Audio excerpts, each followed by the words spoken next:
just making some pens here now.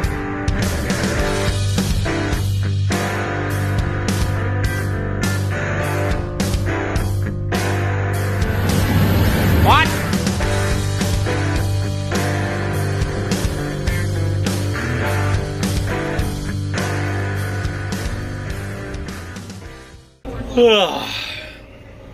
Morning guys, how are you now? Got too much shit in the yard here. We're getting ready to start haying here. I started cutting as you seen in the last video. I had to make a hammer strap for this hitch on this tractor, seeing they don't give you one. Everything's an add-on. But anyway, I'll show you when I get over there. I'm gonna go grab the big baler, so I'll see you in a few when I get her hooked up. So talk to you in a bit. Alright, well, I had to move some stuff out of the way, but here's the old hammer strap that we made. Good enough. Like I said, they never give us one on there, so the baler is 1,000. This is the only second time I've ever put that 1,000 PTO in there, so, but that's alright. Not a big deal. Ugh. Anyways, we'll go get hooked onto this guy. I don't think I have the right pin in here. I think the one I got is too thick, but it's always nice to have a thick pin. Yeah, so I guess I'll get this hooked up. I think the good pin for the baler that fits tight is on the bale processor, so I'll have to run back there and grab it. But I'll get her backed up and in place, and then we'll get her drug around to the shop and go over the baler. It shouldn't need anything. I had it all ready to go there last year, and then decided it wanted to snow on a guy before we could get stuff ready. So holy man, is that ever low. All right, well, I'll see you in a few. Okay, so the hitch is a little high on this tractor, but that's all right. If I got a high windrow, it shouldn't catch on there, I don't think. Just that the baler sits back a little bit, which I don't really care for too much, but whatever. I don't plan on using this track on here the whole season anyways. I gotta get the release bearing fixed in that, and that's supposed to go in this week. And yeah, so I already had some trouble this morning on the hammer strap I made. It wasn't deep enough for where the hitch, because like this, and then the hitch was hitting inside, like, so the hitch would come into the clevis part, and it was hitting like in here like this, and then I couldn't get the pin to drop in. So I went back to the shop and took it off, gave it the old hot wrench, and blasted some out of there. So let's see. Oh, wrong way. You know, you never, when you hook a hose up, it never goes the right way. Oh, it's up already. There it is.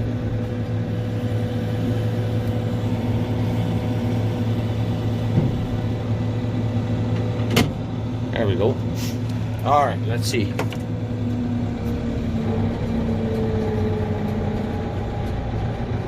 Spins are over nice.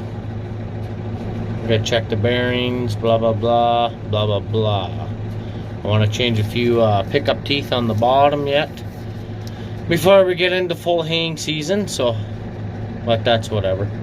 I only got that 8 acres to bale yet, so anyway, we gotta go and try and get the monitor in this thing somehow. So we'll see you in a few, I guess. I think I gotta take this out. Actually, most guys, what they do is pull that out and then cut a hole in there and then run their wire through it, but I think I'm gonna run it through and then just put a rag in there for now. Is the plan, because I got a big end on there that that's the end down there by the PTO shield. So just gonna pull that out and probably wrap it with rags and call it good enough for now, because I don't really want to chop a hole in there if I don't really always use this tractor on this baler. This is the first time actually. Last year I wasn't going to use it last year and I never did, and we ended up, well, we bought that old white and I ran the baler on there. It's probably going to be actually better than this thing. It probably rides smoother. It's a little bit longer frame. This one does have bigger tires, and well, this one's 120 PTO horsepower, so a little bit bigger, but that tractor is a lot heavier too, so the old white. Anyways, I gotta take it down here this week and get that fucking engine yanked out, and I gotta do the clutch in it, so, and then I can get her back for haying season when I get actually haying. So anyway, we'll see you in a few. I'm gonna pull around to the shop and hook everything else up, switch my hoses around, and yeah, see you in a bit then. Okay guys, you know what? I'm gonna do a little part of the video here on this baler and tell you the difference between mine and Nick's. So, because everybody thinks, oh, you got the same, well, it's the same machine, but everything else is run different. So let's start over here because this door is open. So this chain here runs the accelerator. There's a beater in there. We redid all the rubbers on there. I'll show you when I get the end gate open later. And all of this stuff here is all the same, other than he's got his reservoir, I believe, on this side. His bale, or his twine box is the same pretty much, and I don't know if he's got this or not on here. This is your thing, tells you when you're tying. Magnet sends a signal to the computer. I rebuilt the computer, was it last year, 2 years ago? I can't remember. And it was like fucking 9,000 bucks just about. But probably still cheaper than, as you can see, when I was baling with my 4490, I had the duals on, and I turned and the duals hit right here and bent this up. But it's pretty good now. It's good enough. So, that being said, here's where you set your size of bale. All the different sizes. So this is where you start at empty. Comes up here, goes down. There's your 4-foot bale, 4.5, 5, 5.5, 6. I usually go right to max. I slide this son of a bitch all the way down. I think I'm making 5x5s right now is what I was doing. I'm pretty sure. So I made them smaller last year because the clutch was all fucked up in here. But anyways, so I'm gonna have to move that down. So you take a wrench, loosen your lock nut. This don't really tighten anymore, but anyways, loosen this off, slide it down wherever you want. I'll show you back in here. Okay, so if you can see those wires in there, that's your slide. So all that does is when this gets down there, your thing, you see that little magnet tip in there? When that gets down to that micro switch, it triggers the baler to tie. Now the difference between mine and his is I don't have a pump in here. So this is all for your tie sequence, but we'll get back to that. So yeah, I don't have a pump in here. So what I do have to do is I have to run my hydraulics off my tractor. And that's the difference between the T and the A. The A is automatic. T is for tractor hydraulics. So that's the difference. But anyways, usually what I do is I stroke the lever, leave it on when I'm baling. Then I can keep my pressure up. Actually, sometimes I don't always leave it on, but I usually set it for about right there, whatever that is. I'm not even sure. Probably about, I can't even read it. Anyway, I just watch the gauge and make sure it's up about there. Okay, now back to the tractor hydraulics. When you make a sequence, this thing here comes, there's little divots in there, okay? Comes back over to here. So when this little disc comes around, it triggers this, and that's what, well, first this has to trigger for your bale size, and then it will open this up, and it'll open another spool on the other side, which I'll get over there. And then when you start tying, this goes over so far, flicks the switch, and then it brings the twine arms back so slowly. When it gets to, yeah, it comes all the way back.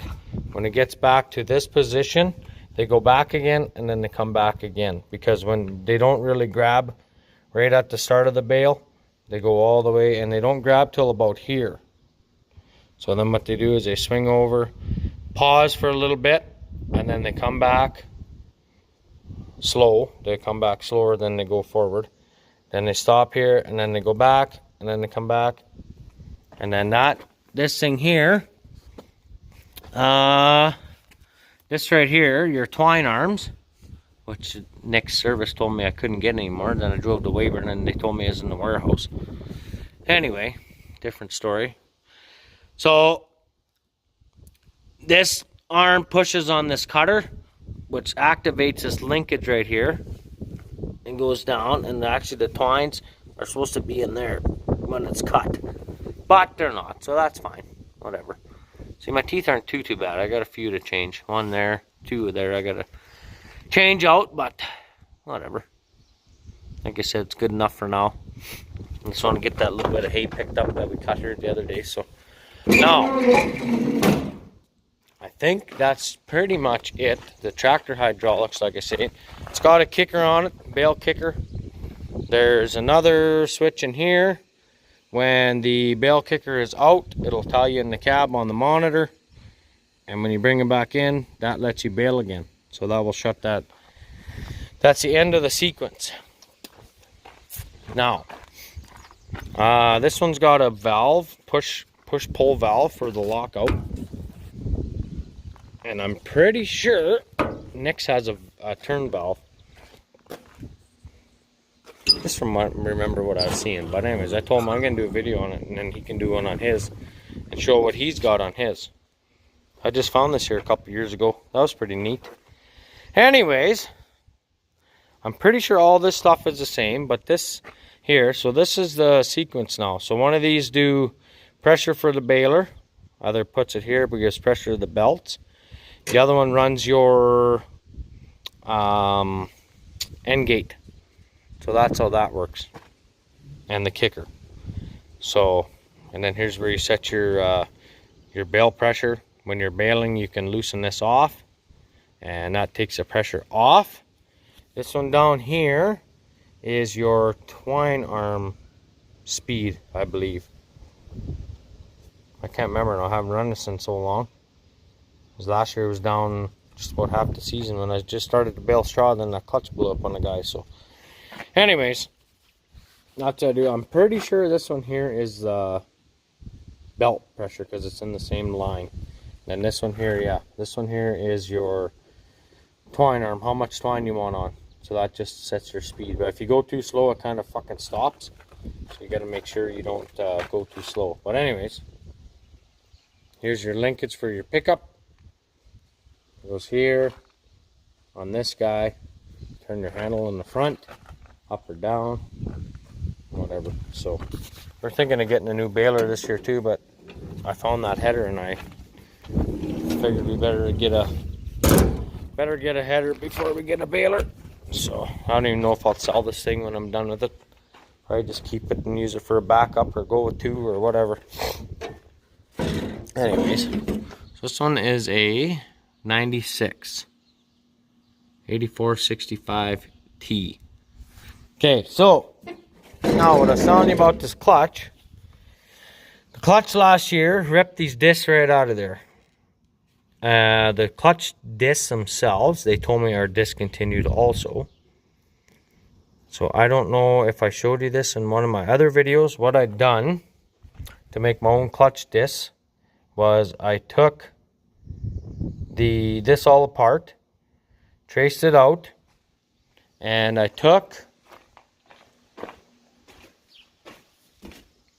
used one of those chop saw blade and I measured it where it needed to go, and I fucking broke it all out, and I broke out the center. I took a big socket, I think it was this one here, and I hit it, and it broke out the center part, just to go around that clutch, or this one sprocket here, what I had to get. This fucking sprocket was 600 bucks.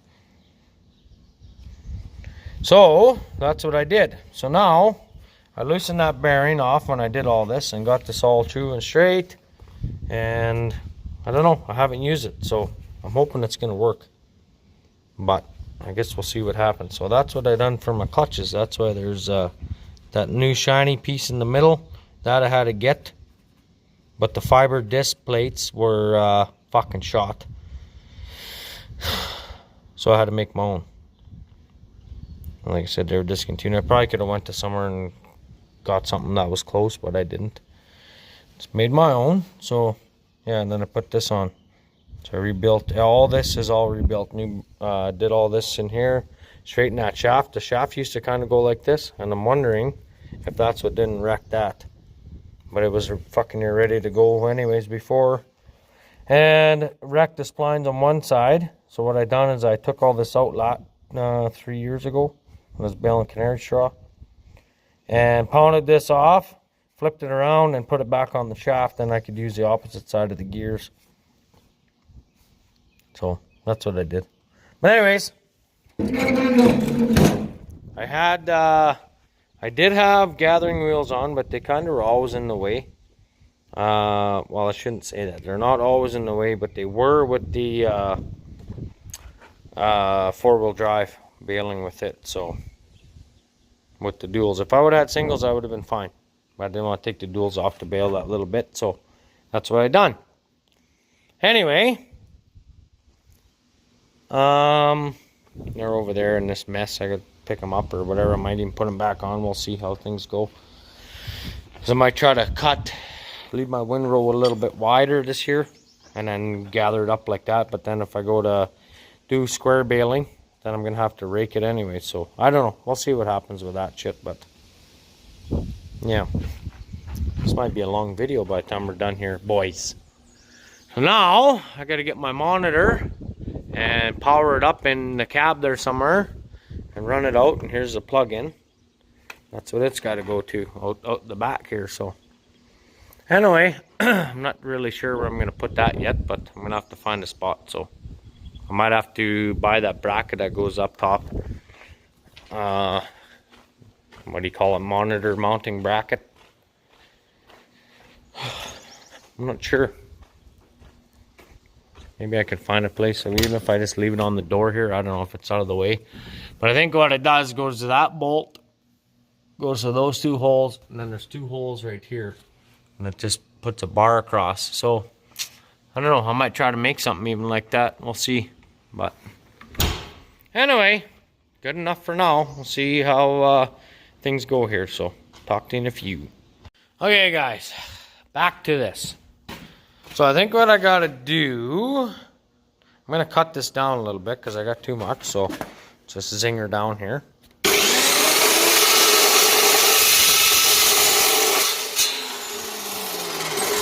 Now we'll go do a dry fit and see what it's gonna look like. Wish I had some angle in here, but I don't. So now I found some metric bolts that are gonna work really good. There we go. I might even take more. Oh no. So I'm gonna go up to there with a piece of iron, flat iron, welded on top, and then probably a piece under there, like so, and then mount it like that. So anyway, that should work like this. I'm gonna mount the baler monitor onto here after I paint it up and whatever. So anyway, I'll keep working on this for now, and I'll bring you back in a few. Okay, boys, we got it out of the shop. Anyway, got the hoses hooked up, the wire hooked up. I wrapped a rag up to stick that through the window. It's kind of cheesy, but it's the only really way I could figure it out without cutting the end off of the plug and putting it in here. And I think this is what this is designed for. You poke a hole in there and then stick the wire through. But whatever, leave it there. So anyways, there's a monitor. I stuck it up here on this bracket that we made. Stuck a piece of air cedar hose in behind so it don't rub. And yeah, that's her. I didn't paint it yet, but I just got to get this little bit out here baled up here after lunch before it rains. Fuck, I know, joking. So here's my monitor that goes with this baler. So everything is run off my hydraulic. I leave that lever ahead sometimes, or when I go to tie, I got to put it ahead if I don't have it ahead already. And when it starts its sequence, as you can see, I can go into manual mode and then run my kicker and run my twine arm. I usually set it on, oh, not there, on delay. That way when the twine arms come, like I was telling you, they stop on the end, then they come back and then go back to the end and come back a bit and then go back. I'll show you when we actually make a bale. I got this monitor all rebuilt last year and my lights are still fucked up. I don't know why. It's probably the little switches up on top of the thing there. So, and then there's a sensor down, I think it's down there. I'm not sure, I can't remember. But anyways, one of them must be screwed up because it's showing this is like this. But anyway, so you can put your lights on low beam, high beam. You can put your beeper on, set your how loud you want it,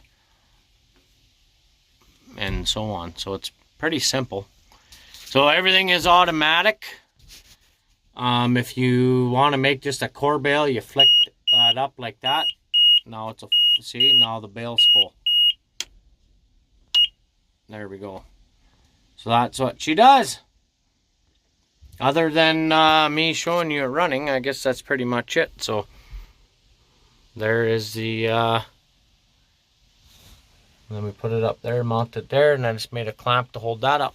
And that's pretty much it. I was gonna put it down here, but then it'd be in my view, like down here. It'd be down about here and be in my way here. So anyway, I thought I would have had enough cord to go down and then back out, but I don't think I got enough. So instead of having it in the way of my gear shifts and everything, I'm just gonna leave it there, I guess, for now. I might wrap this in some cloth or something so it don't rub on the console. But other than that, she's ready to go. So I guess we'll see you in a few. Okay, let's do this again. This is the third time. First time I had it on photo. Second time I forgot to hit record. So go to manual. You can run your twine out on automatic like I did the ejector. Same thing on here. See the twine arms down there? There you go. And that's just run off my SCV. Now I can go to home. And there's the speed that it ties at. See how slow that is? When you're running PTO speed, that's about, I don't know, quite a few wraps of twine. So anyway, there, good enough. There we go. Now we can flicker back to manual. Everything, or I mean automatic. Everything's on auto now. Delay for the twine arm, and we're ready to go. So I probably won't video making this first bale because usually your first bale is usually a bugger. But anyway, and I would like to take my loader off, but for this little bit I don't really care. That's good enough. So anyway, see you in a bit. Okay boys, it's not a very thick crop in here anyways.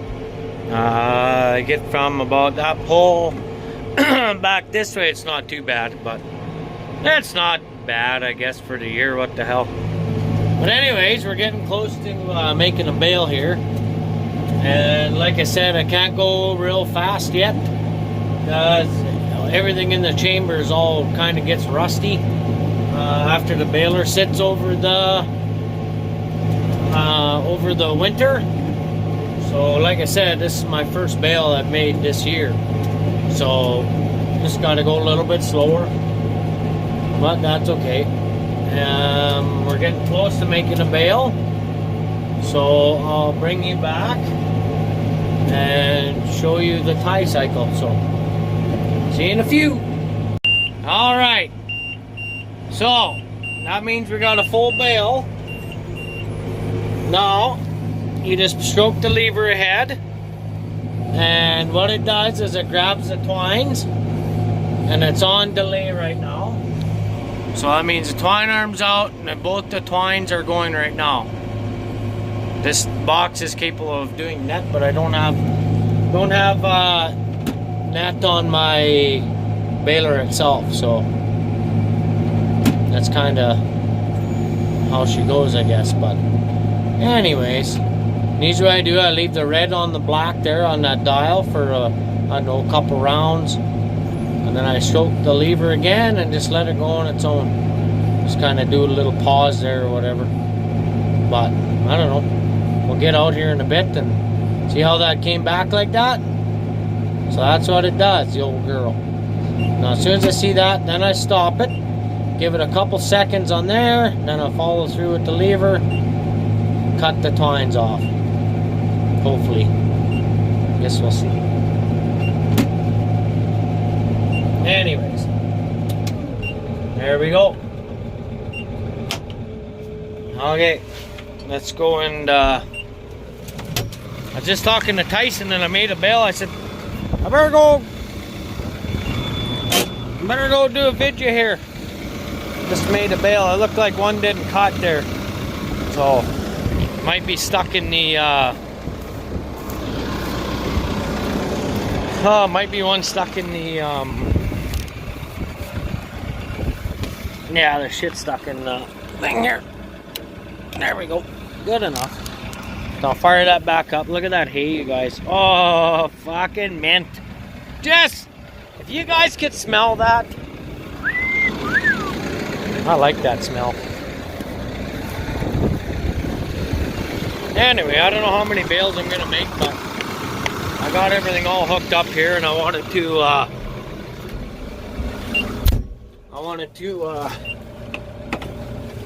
show you guys here. So there we go. Okay, so it finished that cycle. That means the bale's done tying. The light's off. All you do is you pull your lever back. You don't have to back up or anything because the this baler has a kicker on it, so we can kick that bale out. There we go.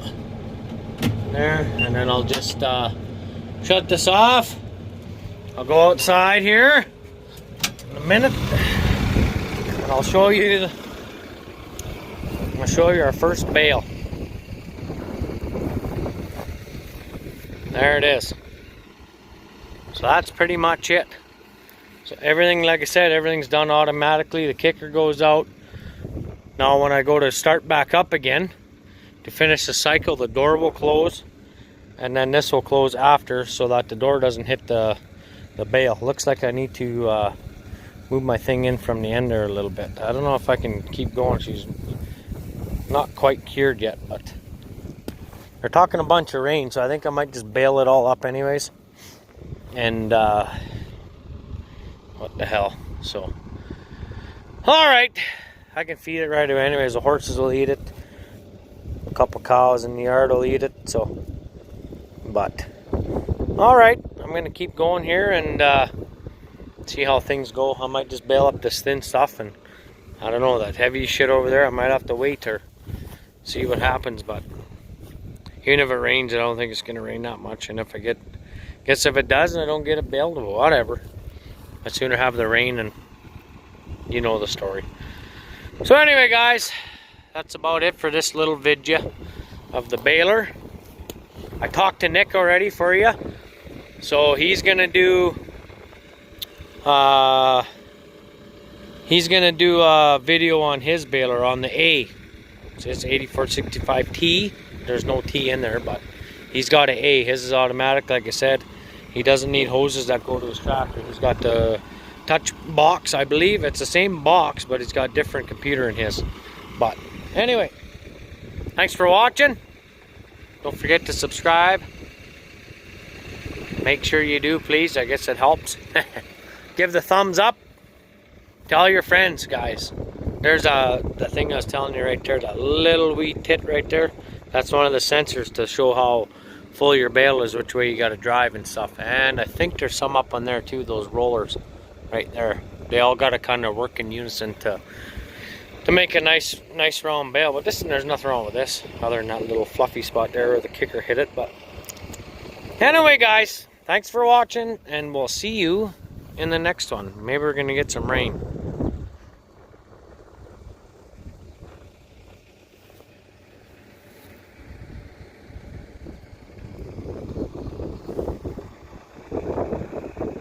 Talk to you later.